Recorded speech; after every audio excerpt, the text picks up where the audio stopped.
I split it a lot in the beginning, pronouncing that the sound. You can imagine the enormous amount that they have to study daily, right? So that's why I came to... Hello guys, I'm V Bunny, and in this video I want to share with you guys about my language learning journey, including English, Chinese, and Korean. I will also share my resources and some of the useful tips on how to learn a new language when you are an adult, because I did start to learn Chinese and Korean at 23 and 24. Now, let's get started with English. Why did I start to learn this language? This is a very weird kind of question because English, as you know, at least from my generation, it is a compulsory subject at school, and very fortunately, my mom at that time, she sent me to an English center called E4U, which is short for English for You. That's pretty brilliant for real. At that school, I met a very incredible teacher, Mr. Tuấn. He's actually the principal of that school, but because at that time the school was quite new, some of the earliest class he taught us. What did he teach? He actually teach us very basic things like pronunciation. He taught us on intonation. Also, he made sure that each of us can pronounce the ending sounds like s, es, and as a result, it helped us to speak more naturally. I still remember the name of the book that he taught us. He actually used a story, The Adventure of Tom Sawyer. I think it's a classic. I believe it is a classic. It is a classic.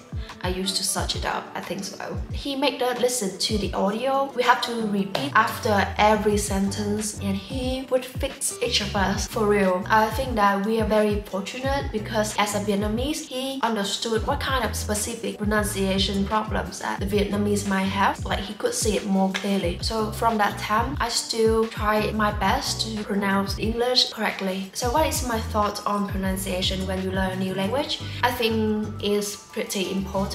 I don't mean that you have to pronounce it 100% correctly. I think that if you are like 60-70% as good as the native speaker, that would be pretty good already. I don't mean that we have to go too far to reach 100%. 60 to 70 is a decent number. When I say 60 to 70%, I think of Indian people. It still have some flaws, but you can hear them clearly. Father, he insisted at my home I should speak my own native language, and he pays good fees for my school, so it's school's responsibility to teach me English. So I don't know how does everyone works, but that's how I was brought up. And also at my secondary school, I did take part in some of the English competition. English has always been a pleasure to me. It's so fun that when I learned it, I didn't feel like a lot of pressure. I mean, sometimes, yeah, I did have a lot of pressure. I did cry like pretty much throughout my life because I am a sensitive person. At the 10th grade, my mom actually let me go to Singapore. It was held by EF. I loved that trip so much. During that trip, I got a chance to use English on my own to ask for directions, and it felt so great because for the first time ever,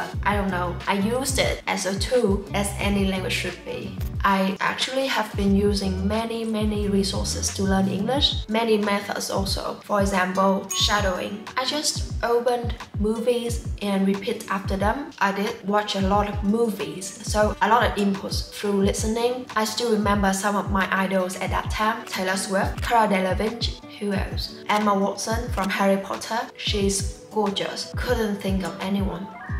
And at that time, I went on YouTube to search for the interviews of those people that I were admiring at that time. And I just did the shadowing, like hearing, and then I paused and I repeated after them. I tried to copy their intonation, the emotion of that sentence is like it's go up or down in that situation. And I just copied exactly what they said, and I loved it. That's why English has been always a pleasure to me. It was so much fun. With English reading, I actually read a lot of English books. I read those books on my Kindle, and if you like to read English books, please use Kindle because it has a very wonderful function on it, which is to search a word. When you're reading, if you see some word that you don't know, you just have to click. It's not really click.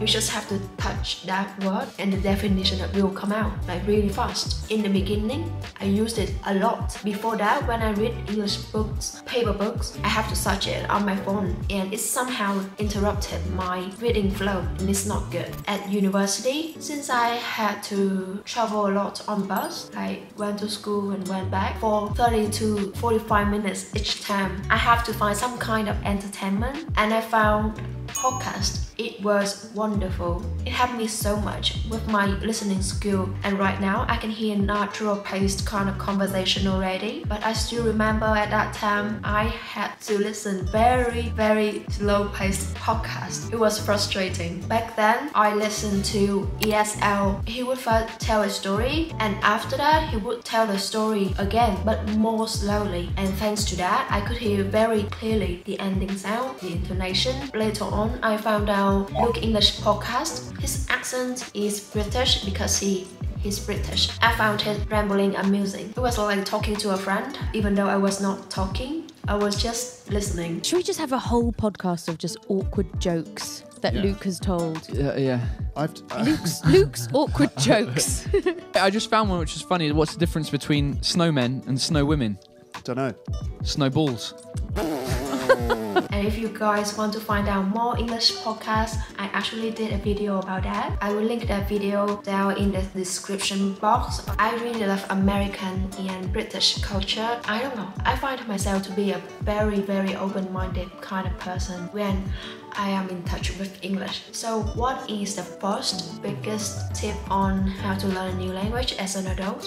Immersion is key. Make sure that you spend a lot of time immersing in that language through your ears and your eyes. For example, movies, YouTube videos, podcasts, books, whatever kind of books, as long as you like it. Make sure that you like it. That is very important. I don't think that I can read books that are not interesting to me, that are not relevant to me. So make sure that you like it. And now let's move on to the second language, which is Chinese. 学过了汉语，我觉得它是很复杂的语言，但是很有趣的。其实现在我的汉语说力不太好，因为我不说汉语那么多。The real reason why I started to learn Chinese was because I needed it for my work. I needed it to communicate with my customers, mainly through text and email. So most of the time I typed Chinese on the computer.